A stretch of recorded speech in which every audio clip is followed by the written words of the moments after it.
Hi, my name is Rory Dougal. I'm a research analyst at the Make Plus department in the Applied Research Group. I'm here to show you the conventional fabrication zone of our CARI Lab here. So right here I have the vertical manual milling machine. So this is used for all sorts of different operations, fabrication operations on a variety of different materials. So you can work in steel, aluminum, brass, anything you want. So how the vertical milling machine works is that you have your piece that you put into the vise or attach some way to the platter.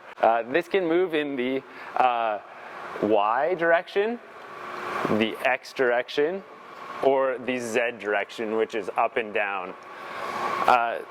And you can drill different hole patterns, you can mill profiles, and is quite a versatile machine. Right here you have the digital readout, the DRO, so that tells you where you are in this space. So as I move this, you can actually see the numbers changing, so that's relative to a reference that I set on this, the piece that I'm working on here. So how it actually does the cutting is that there's a large motor up here, and you turn it on, and you can actually see that thing, the end mill turning. So as we go, or if we want to mill something, we can bring the piece actually up to it, up to that machine, or up to that end mill, or bring the end mill down to it that way.